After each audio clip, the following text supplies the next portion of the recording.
Bismillahirrahmanirrahim. Assalamualaikum warahmatullahi wabarakatuh.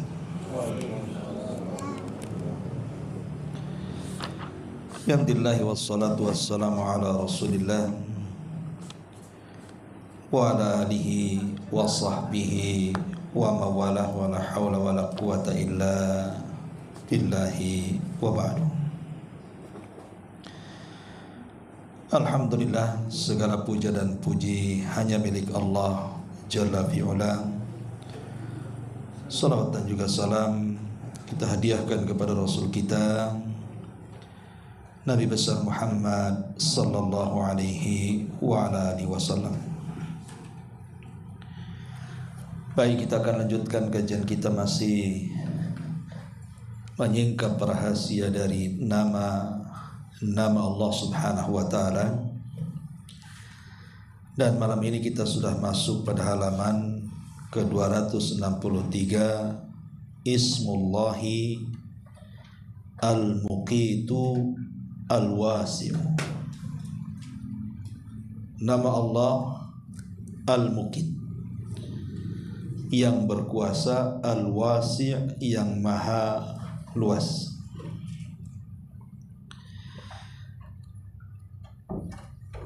Nama Allah Al-Muqit tercantum di dalam dua ayat dalam Quran. Pertama surah An-Nisa ayat 85 sebagaimana dicantumkan di sini. Allah Subhanahu wa taala berfirman, "Man yashfa' syafa'atan hasanatan yakul lahu nasibu minha wa man yashfa' syafa'atan sayyi'atan yakun lahu kiflu minha wa kana Allahu ala kulli syai'in muqita." Barang siapa yang memberikan syafaat, maksudnya membantu dalam perkara yang baik, niscaya ia akan memperoleh bagian pahala daripadanya. Tapi barang siapa yang memberikan syafaat bantuan kepada perkara yang buruk, niscaya ia akan memikul bagian dosa dari perbuatannya. Dan Allah Subhanahu wa taala Maha Kuasa atas segala sesuatu. Di sini Allah mengatakan wa kana Allahu ala kulli syai'in muqita. Dan Allah Subhanahu wa taala Maha Kuasa atas segala sesuatu.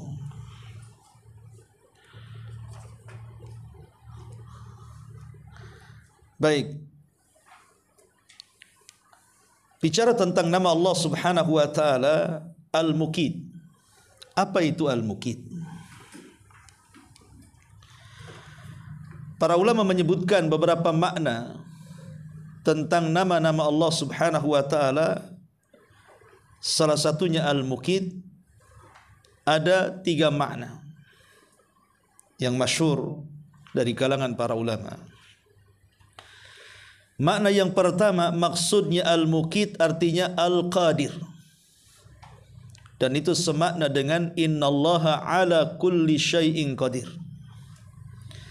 Sesungguhnya Allah atas segala sesuatu maha kuasa dan maha mampu. Maka sama juga dengan wa kana Allah ala kulli syai'in muqita, artinya dan Allah Subhanahu wa taala maha kuasa atas segala sesuatu. Lalu kalau seandainya makna Al-Muqit sama dengan Al-Qadir, kenapa kemudian diulang? Makna Al-Muqit ini lebih khusus dibandingkan makna Al-Qadir. Karena makna Al-Qadir itu mencakup segalanya. Allah Maha Kuasa atas segalanya. Tapi Al-Muqit Maha Kuasa atas segala sesuatu, maksudnya khusus pada perkara rizki yang Allah anugerahkan kepada hambanya. Karena makna ayat ini, siapa yang memberikan syafaat yang baik, maksudnya bantuan dalam perkara baik. Antum menjadi wasilah saudara antum bekerja di sebuah perusahaan, berarti antum sebagai syafaat perantaranya. Ataupun antum membantu orang untuk membuka usaha antum modali, karena syafaat antumlah dia akhirnya sukses usahanya. Lah ketika kita ini memberikan syafaat dalam bentuk bantuan, akhirnya kemudian sukses orang ini, siapa yang membuat sukses? Allah. Bukan karena kita memberi bantuan berupa modal, tetapi yang menjadikan kemudian dia sukses dan kaya akibat modal yang kita berikan kepadanya bukan karena modal kita, bukan pula karena kecerdasan dia mengelola modal kita, tetapi kekayaan itu Allah berikan kepadanya. Dan Allah subhanahu wa ta'ala maha mampu menjadikan orang fakir menjadi kaya, orang yang awalnya bangkrut menjadi sukses. Itulah makna al-mukit. Jadi dia lebih khusus dibandingkan kalimat al-qadir. Adapun makna yang kedua, bahwa al-mukit artinya al-hafid. Al-hafid alladhi yahfadul abdan bi'isalil aqwati biha. Al-hafid itu artinya yang menjaga. Lalu apa yang dijaga? Yang dijaga adalah al-aqwat. Al-aqwat itu identik dengan makanan ataupun minuman bagi manusia. Jadi Allah yang menjaganya. Di mana rizki yang berupa makanan, karena mukit itu diambil dari qut. Qata yaqutu qutan. Qut itu artinya sesuatu yang bisa menjadikan manusia hidup, dan itu dengan cara memakan sesuatu atau meminum sesuatu. Dengan makanan dan minuman yang memang diberikan oleh Allah subhanahu wa ta'ala dan layak untuk dimakan dan minum, itulah manusia menjadi hidup. Jadi Allah subhanahu wa ta'ala menjaganya, menjaga rizki yang berupa makan dan minum yang diberikan kepada manusia. Lihat bagaimana Allah subhanahu wa ta'ala menjaga ikan itu sehingga berkembang biak. Satu dunia nelayan mengambil ikan di lautan, maka ikan itu tidak akan pernah habis. Siapa yang menjaganya? Allah subhanahu wa ta'ala.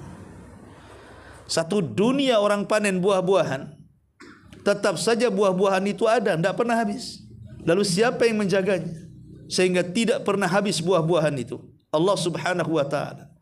Biji-bijian, dedaunan dan begitu seterusnya yang bisa kita makan, itu semua Allah subhanahu wa ta'ala yang menjaganya. Dari satu menjadi banyak, dari banyak menjadi banyak lagi. Bayangkan dari 2 ekor ayam saja, jantan dan betina, kalau dia bertelur, 10 telur menjadi 10 ayam. Nanti 10 ayam ini kemudian kawin lagi, berapa ayam lagi. Dan begitulah Allah kembangkan rizki-rizki manusia. Dan manusia tidak akan pernah kelaparan. Karena rizki Allah subhanahu wa ta'ala itu senantiasa dijaga oleh Allah subhanahu wa ta'ala. Jadi maksudnya di sini al-mukit artinya al-hafid, yang menjaga badan manusia dengan cara menyampaikan kepada manusia itu makanan-makanan ataupun minuman-minuman yang dengannya dia bisa hidup. Itulah makna al-mukit yang kedua. Kemudian yang ketiga, makna al-mukit itu artinya al-muqtadir. Maksudnya Allah subhanahu wa ta'ala yang mentakdirkan setiap rizki manusia. Lalu apa bedanya kalau begitu dengan nama Allah subhanahu wa ta'ala Ar-Razzaq? Bukankah Ar-Razzaq juga zat yang maha memberikan rizki? Maka Ar-Razzaq itu sifatnya umum, di mana Ar-Razzaq itu memiliki makna rizki yang umum. Oksigen itu bagian daripada rizki kita. kemudian anak istri, pasangan itu bagian daripada rizki. Kemudian pandangan, penglihatan, pendengaran, kaki yang bisa melangkah dan begitu seterusnya. Termasuk alam semesta ini semua adalah rizki Allah Subhanahu wa taala. Tapi yang dimaksud di sini lebih khusus, Al-Muqit lebih khusus dibandingkan Ar-Razak. Di mana ini terfokus kepada takdir manusia soal yang berkaitan dengan al-aqwat atau qut, makanan yang dimakan dan minuman yang diminum manusia. Jadi Allah Subhanahu wa taala sudah menentukan takdir apa yang bisa dimakan dan apa yang bisa diminum manusia. Maka dari sini kita tahu bahwa makanan makhluk Allah itu karena sudah ditakdirkan masing-masing, maka akan berbeda satu dengan yang lainnya. Makanan binatang akan berbeda dengan makanan tumbuh-tumbuhan. Makanan tumbuh-tumbuhan juga akan berbeda dengan makanan manusia. Makanan manusia akan berbeda dengan makanan jin akan berbeda dengan makanan para malaikat dan begitu seterusnya. Dan Allah sudah mentakdirkan masing-masing, jangan lagi yang beda jenis. Yang satu jenis saja berbeda-beda. Hewan saja makanannya berbeda-beda tuh. Ada yang bisa makan daging, tak bisa makan sayuran. Ada yang hanya bisa makan sayuran, dia tak bisa makan daging. Ada yang bisa makan dua-duanya. Manusia juga sama. Berbeda-beda kan. Ada makanan tertentu yang kalau seandainya dimakan berbahaya sehingga tidak dia memakannya. Ada makanan tertentu yang kalau dimakan menyehatkan badannya sehingga dia terus makan makanan itu. Ada yang suka makan daging, ada yang suka makan telur, ada yang suka makan ikan dan begitu seterusnya. Artinya karena takdir makanan dan minuman itu sudah ditakdirkan Allah, maka satu dengan yang lainnya berbeda-beda. Tentu Allah Subhanahu wa taala yang sudah mengaturnya karena Allah tahu maslahat kita makhluknya. Allah tidak menyamakan makanan itu satu jenis, tidak, tapi berbagai macam jenis sesuai dengan maslahat badan yang diciptakan Allah Subhanahu wa taala kepada kita. Itulah makna Al-Muqit, yang mentakdirkan setiap rizki yang lebih khusus yang berkaitan dengan makan dan minum untuk menyehatkan dan membuat kehidupan bagi manusia. Ma'asyiral muslimin wal muslimat rahimakumullah. Ada juga yang mengatakan makna Al-Muqit adalah Asy-Syahid, yang menyaksikan, Al-Hasib, yang membuat perhitungan dan lain sebagainya. Tapi yang jelas bahwa Al-Muqit adalah zat yang memberikan asupan makanan dan minuman kepada manusia. Dan ingat bahwa asupan dan minuman bagi manusia itu kan ada dua macam. Ada yang berkaitan dengan badan dan ada yang berkaitan dengan ruh. Adapun yang berkaitan dengan badan ma'ruf, sesuatu yang antum makan. Nasi, rendang, gulai, rawon, rujak dan macam-macam lah. Kemudian minuman dengan berbagai macam jenisnya, TO beng apa semua, masuk semua. Itu yang berkaitan dengan badan. Dan cukup 1, 2, 3 kali saja sudah mencukupkan setiap harinya. Tapi di sana juga ada asupan, di mana asupan ini diberikan kepada ruh. Dan makanan ruh tentu akan berbeda dengan makanan badan. Karena ruh tidak akan menerima seperti yang dimakan badan. Adapun makanan ruh itu seperti iman, ilmu, zikir, ketaatan, ibadah dan yang semacamnya. Makanya Syekhul Islam Ibnu Taimiyah rahimahullahu taala itu kebiasaan dia kalau habis subuh dia tidak pulang. Maka dia akan terus berzikir, membaca Al-Qur'an mulai ba'da subuh sampai pertengahan duha. Ya jam 10 gitu, jam 11 baru balik. Tidak sarapan. Sehingga dikatakan kepada Syekhul Islam Ibn Taimiyah rahimahullahu taala, kenapa Anda lakukan seperti ini setiap hari? Maka Syekhul Islam Ibn Taimiyah mengatakan, inilah makan pagiku, inilah sarapan pagiku. Yang kalau seandainya aku tidak sarapan seperti ini, maka badanku akan lemah. Jadi Syekhul Islam Ibnu Taimiyah mengatakan dengan cara berzikir dan membaca Quran dari ba'da subuh sampai jam 10 itu dianggap sarapan. Dan kalau seandainya luput satu hari saja, kata beliau, maka badan saya akan lemah. Dan ini melakukan puasa wisal, puasa yang terus menerus bersambung gitu ya. Maka Rasul mengatakan kalian tidak akan sanggup melakukannya. Kenapa? Karena kalian tidak diberikan makan dan minum oleh Allah, sementara aku diberikan makanan dan minuman oleh Allah Subhanahu wa taala. Makanya aku bisa kuat puasa 2 hari berturut-turut atau 3 hari berturut-turut. Karena ini adalah kelezatan iman.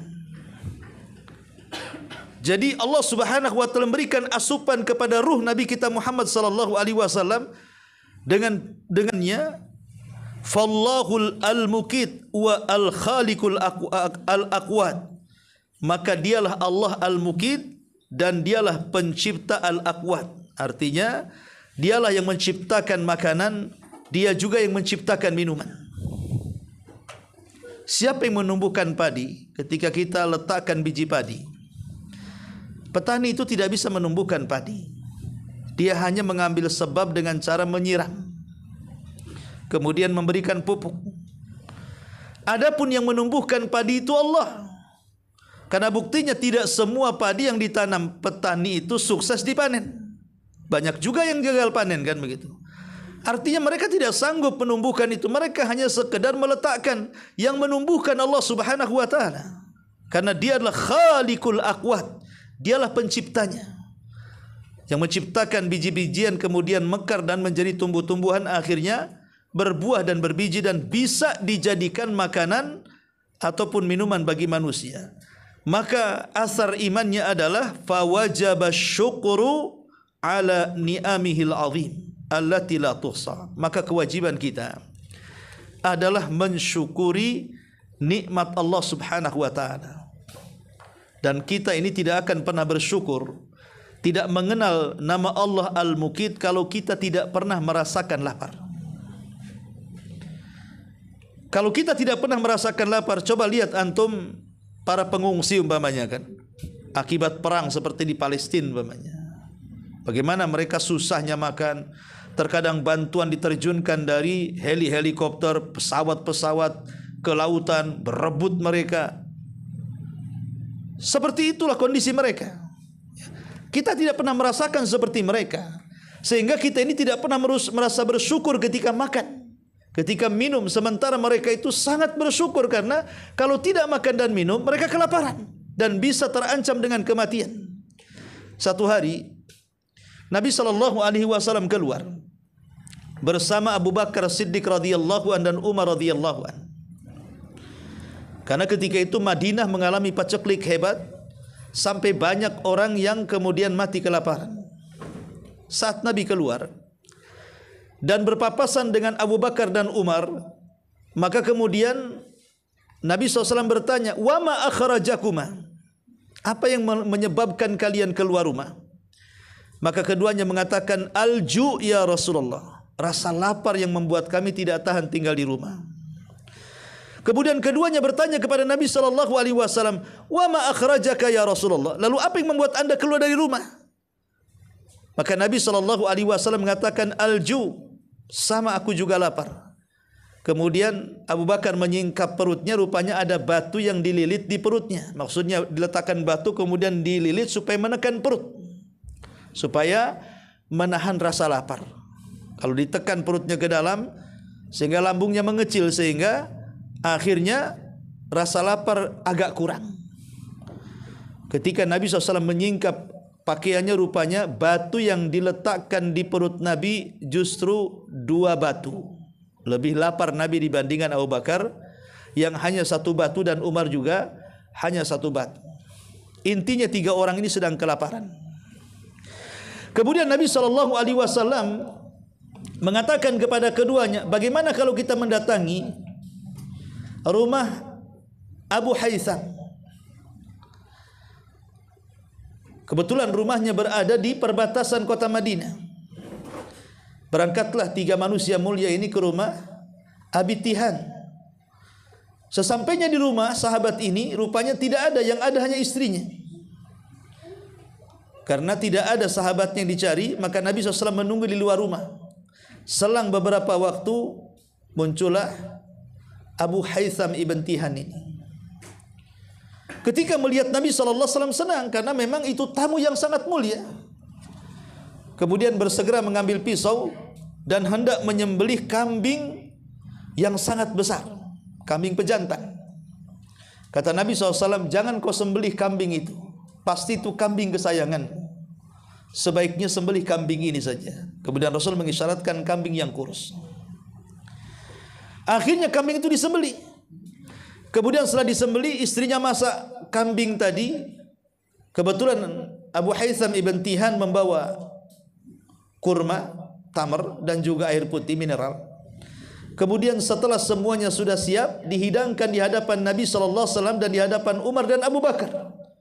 Daging yang masih mengepul asap karena baru dimasak, kemudian ada tamar, kurma kering, dan juga air mineral. Kemudian Abu Haytham ibn Tihan mengatakan kepada Rasul dan kepada kedua sahabat yang mulia, makanlah. Makanlah makanan yang ada di meja ini. Tiba-tiba Nabi SAW tidak makan. Justru Rasul menangis. Ketika Nabi SAW menangis, Abu Bakar ikut nangis. Tanpa tahu alasan kenapa Rasul menangis. Yang penting Rasul menangis, Abu Bakar mesti menangis. Berbeda dengan Umar bin Khattab radhiyallahu an, dia justru bertanya kepada Nabi SAW dan mengatakan, "Wa ma yubkika ya Rasulullah?" Apa yang membuat Anda menangis? Bukankah kita di sini diundang makan? Ini di depan kita, ini makanan enak, lezat. Kenapa kita tidak makan? Maka Nabi SAW mengatakan kepada Umar bin Khattab radhiyallahu an, sesungguhnya telah turun kepadaku surah wahai Umar. Kemudian Rasul membacakan Alhaakumut takatsur hatta zurtumul maqabir sampai kepada yauma idzin thumma la tus'alunna yauma idzin anin na'im. Thumma la tus'alunna, sungguh kalian akan ditanya tentang nikmat yang di hadapan kita ini. Di mana Allah Subhanahu wa taala juga mengatakan dalam ayat yang lain, falyanzuril insanu ila ta'ami. Hendaklah manusia melihat tentang makanan yang dimakannya. Itu semua rizki dari Allah Subhanahu wa taala. Kalau kita tidak pandai bersyukur, maka semua akan ditanya. Minuman yang kita minum akan ditanya. Makanan yang kita makan akan ditanya. Lauk pauk yang kita masukkan ke mulut kita akan ditanya. Apakah ini benda halal atau haram? Dihasilkan dari halal atau haram? Ya. Dihasilkan dari syubhat atau tidak syubhatnya? Semua akan ditanya. Satu biji nasi pun akan ditanya di hadapan Allah Subhanahu wa taala. Itulah yang membuat Rasul menangis. Padahal kita tahu bahwa makanan yang diberikan Abu Haytham ibn Tihan ini enggak mungkin makanan haram. Apalagi yang memakannya Nabi dan Abu Bakar dan Umar, sahabat yang sangat mulia setelah Nabi SAW. Tidak mungkin kemudian Nabi SAW memandang makanan itu haram. Tapi Nabi SAW merasa sedih. Kenapa? Karena di sana banyak orang lapar. Di kota Madinah itu kan sedang paceklik, banyak orang lapar. Sementara kita makan enak di sini. Sungguh nikmat di hadapan kita ini akan ditanya di hadapan Allah Subhanahu wa taala. Sebab walaupun itu hasil jerih payah kita, kalau tetangga lapar kemudian kita tidak memberinya, itu berdosa hukumnya. Walaupun tetangga tidak ikut sama sekali dalam mencari rizki, tetap kita dapat dosanya. Itulah ujian harta, ikhwan. Terkadang ujian harta itu kita yang lelah letih banting tulang, mengeluarkan keringat, keluar pagi pulang petang, kadang tidak bisa tidur malam, lelah letih dan begitu seterusnya. Tiba-tiba setelah harta itu kita dapati, kita harus berbagi dengan orang yang tidak ada kait mengait dengan pekerjaan kita. Dia bukan pemilik modal, dia tidak pernah membantu, kenal pun tidak terkadang. Tapi kenapa kita harus disisihkan untuk mereka? Inilah ujian harta di sini. Apakah kita sanggup kemudian memegang harta itu ataukah tidak? Ma'asyiral muslimin yang dimuliakan Allah Azza wa Jalla. Tapi yang jelas bahwa al-malus salih li rajulin salih. Harta yang baik itu karena dipegang orang baik, sehingga bisa dizakatkan dan disedekahkan kepada yang lainnya. Ya.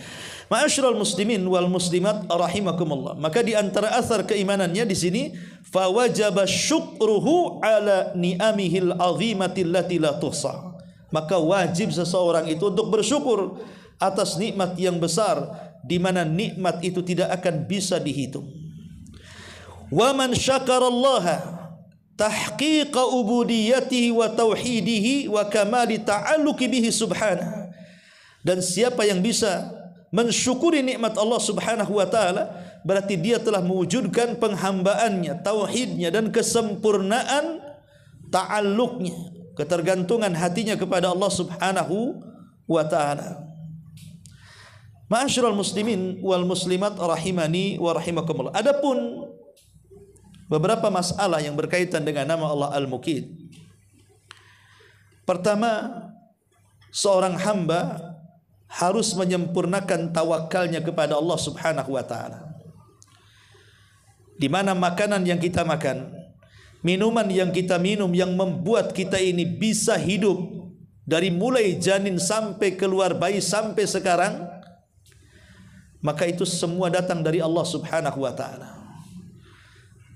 Maka kalau seandainya kita ingin mempertahankan rizki Allah berupa makanan dan minuman ini, perkuatlah tawakal kepada Allah Azza wa Jalla.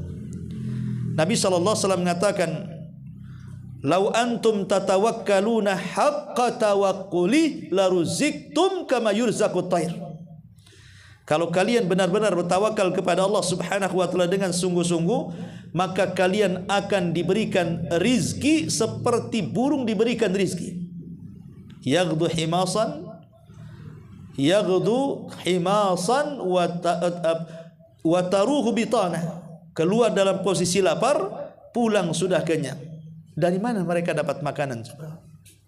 Bukankah mereka tidak seperti kita, punya ladang, punya sawah, punya pekerjaan yang jelas maksudnya ada gaji bulanan?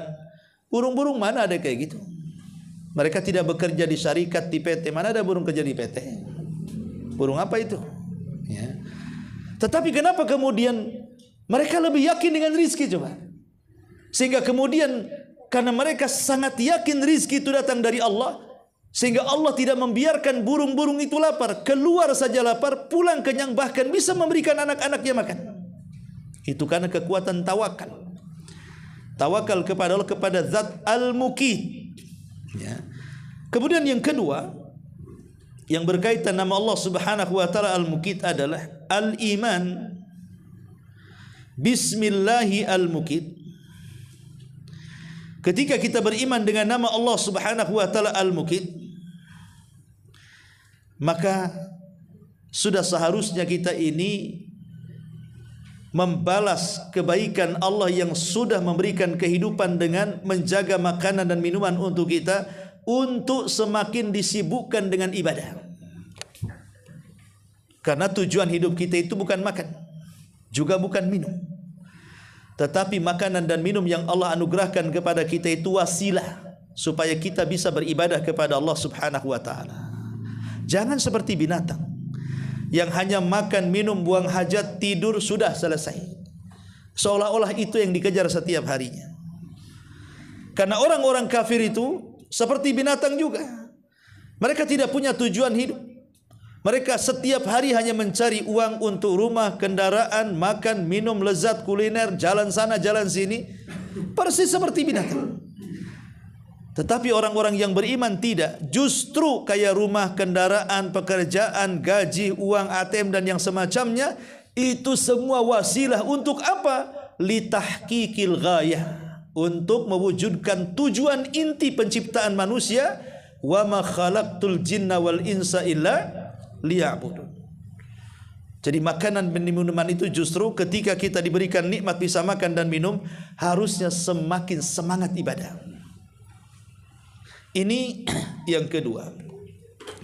Kemudian yang ketiga, al-iksar minal ihsan wat takhallus minal bukhli was sukhi. Perbanyak berbuat baik. Bukankah Allah Subhanahu wa taala sudah mencontohkan kebaikannya kepada kita? Di mana Allah sudah memberikan banyak rizki kepada kita. Kita tidak pernah kelaparan, kita tidak pernah kehausan. Bahkan sebagian kita sehat, gemuk, karena banyaknya makan dan minum. Maka tirulah akhlak Allah Subhanahu wa taala, jadilah orang-orang yang berbuat ihsan juga kepada manusia yang lainnya. Jadilah orang yang berbagi, jangan seperti orang bakhil. Allah saja tidak bakhil. Kenapa kita bakhil? Nah, ini di antara nama Allah Subhanahu wa taala Al-Muqit. Ya. Dan ingat bahwa kebakhilan itu tidak akan menambah harta. Sebagaimana orang dermawan juga tidak akan menghilangkan harta. Karena harta itu, makanan dan minuman yang kita minum itu semua sudah ditakdirkan. Kan tadi saya katakan bahwa di antara makna al-muqit adalah yuqaddir al-aqwat. Allah yang mentakdirkan makanan dan minuman manusia. Jadi tidak mungkin gara-gara kemudian kita bakhil, makanan kita tidak akan habis. Dengan banyaknya kita memberi, makanan kita akan habis. Semua sudah ditakdirkan kok. Anda mau bakhil tidak bakhil, tetap segitu rizkinya. Lalu apa yang ditakutkan? Ma'asyiral muslimin wal muslimat rahimakumullah. Kemudian di antara yang berkaitan dengan Ismullah Al-Muqit juga yang keempat, al-iman bismillahi al-muqit yujibu lil abdi dawamal iftiqari wal hajati ila Allah azza wa jalla. Ketika kita mengimani nama Allah Al-Muqit, maka kewajiban seorang hamba harus senantiasa kita ini merasa fakir, merasa berhajat, merasa miskin di hadapan Allah Subhanahu wa taala. Karena tanpa makanan pasti kita akan lemah, tanpa minuman pasti kita akan mati. Siapa yang sanggup bertahan 1 bulan tak minum? Tidak ada yang sanggup bertahan 1 bulan tidak minum bisa mati. Siapa yang bisa bertahan seseorang pamannya beberapa bulan tidak makan? Pasti dia akan sakit dan boleh jadi kemudian mengalami kematian. Sehingga kalau seandainya Allah mau menahan nih rizkinya kepada kita, di mana ladang tidak ada lagi yang panen atau gagal panen, air di mana-mana kering, tidak ada yang mengeluarkan air dari bumi, saya kira tidak akan menunggu bertahun-tahun 1 dunia bisa mati. Kalau tidak ada yang makan, tidak ada yang minum, 1 dunia bisa mati. Lah menunjukkan bahwa ketergantungan manusia kepada makan dan minum itu menunjukkan kita ini makhluk lemah. Karena ada ketergantungan kepada makan dan minum, di mana badan kita ini penuh dengan rongga, harus diisi makanan. Lah kalau kita sudah tahu kita makhluk yang lemah, sementara yang beri makan dan minum adalah Allah, maka sudah selayaknya seorang hamba itu merasa iftiqar, merasa berhajat dan butuh kepada Allah Subhanahu wa taala. Jangan merasa sok cukup tanpa bantuan Allah Subhanahu wa taala. Ini juga di antara athar keimanan dari kalimat al-muqit.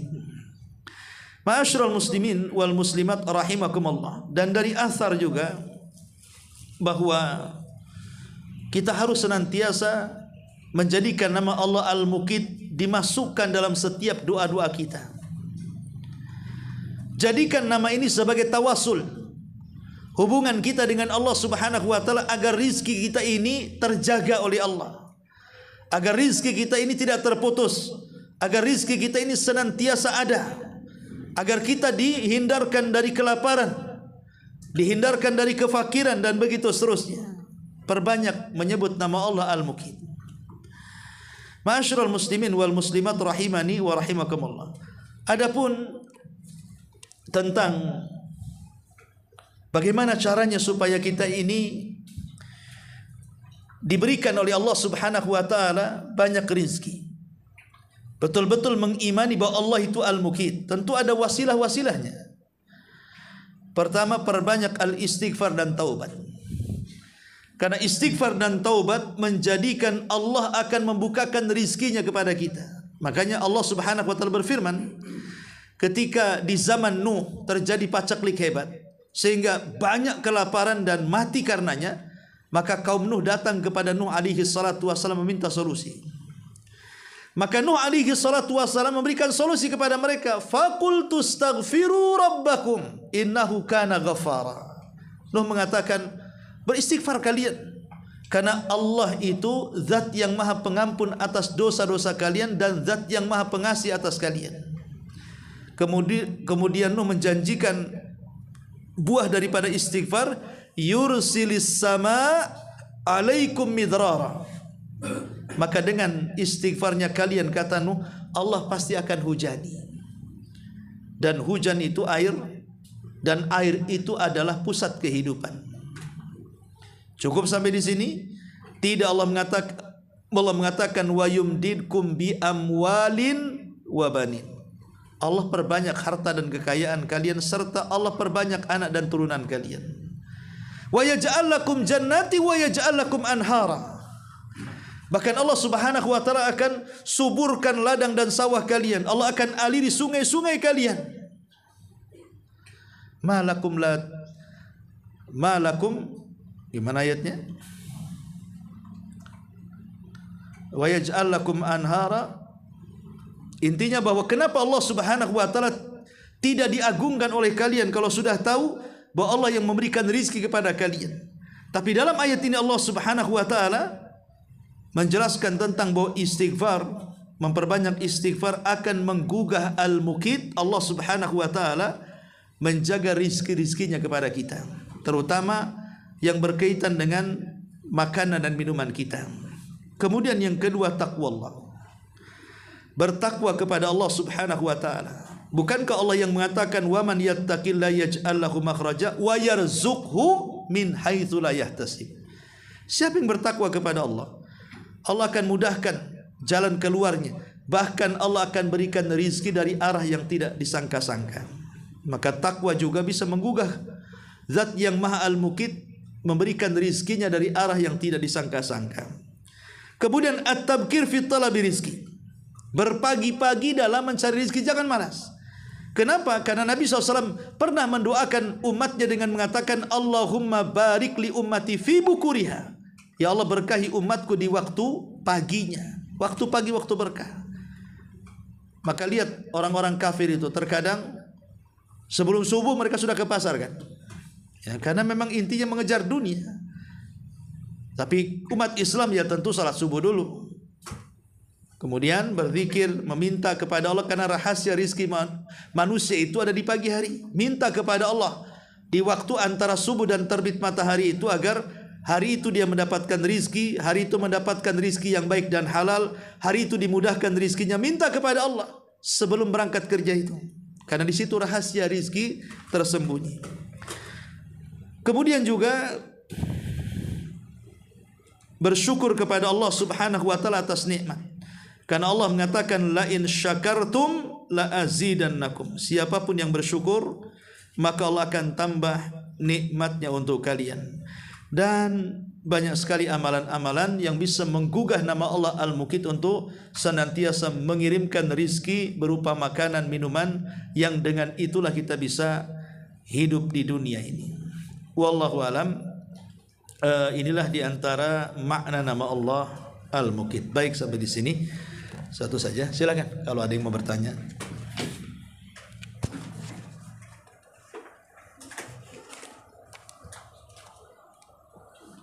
Ya. Mengenai tadi yang sampaikan segitu aja dari pagi hari dan doa.